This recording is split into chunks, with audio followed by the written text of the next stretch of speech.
Hi, I'm Wendy and I'm going to show you how a science experiment can be turned into a work of art.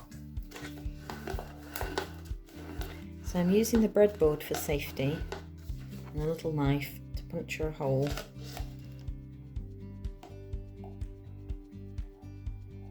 To put my string through. So I've got 2 holes there to put my string through to hold it, and then I will have another little hole at the base. Now the size of the hole needs to be relative to the liquid. If you're using water, water is less viscous and therefore you will need a much smaller hole to allow the water to flow. When you're using paint, as paint is more viscous, you will need a bigger hole. So I'm rotating this, not puncturing at all, to try and get the hole to be as round as possible to allow a good flow. So I've just got some normal string here.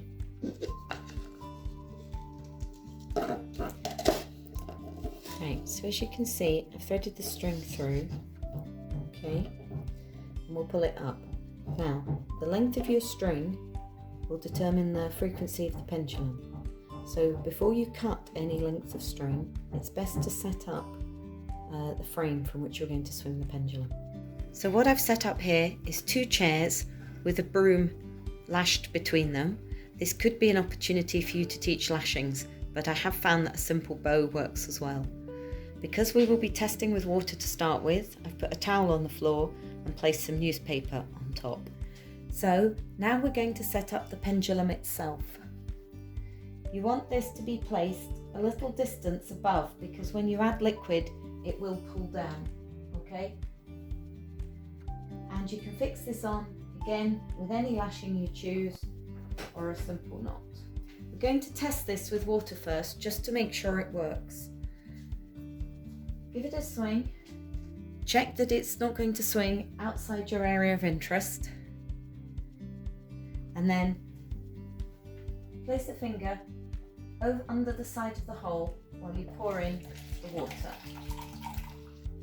And when you're ready, set it running. And you can see it starts to spiral in ovals. Water's running at a good pace, so the hole is approximately the right size. If your water dribbles, you need to make your hole bigger. If your water whooshes out, you need to start again with a smaller hole.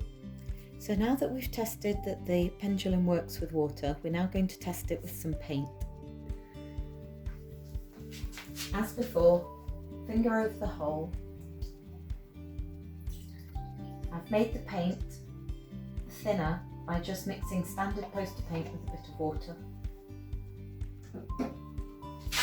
And then let's go. As you can see, we're getting a nice oval spiral pattern. The viscosity of the paint is just right for the size of the hole to form a really pretty pattern, similar to the old spirograph.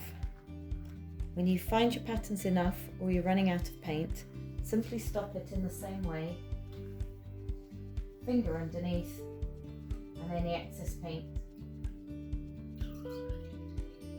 Now that we've managed to successfully practice and check this works on newspaper, we can then try it with a piece of normal paper.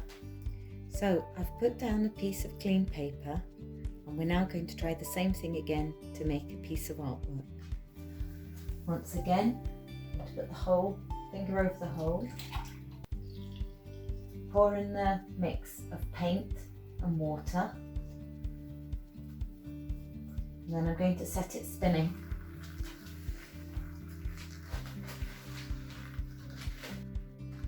As it spins, you can see it makes a very interesting spiral pattern, similar to the old spirograph. The amplitude of the swing gets smaller due to drag and friction.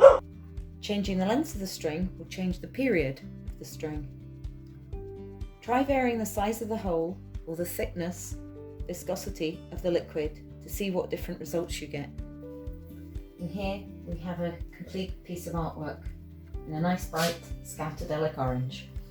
Thank you for watching, and don't forget to subscribe to Scoutadelic.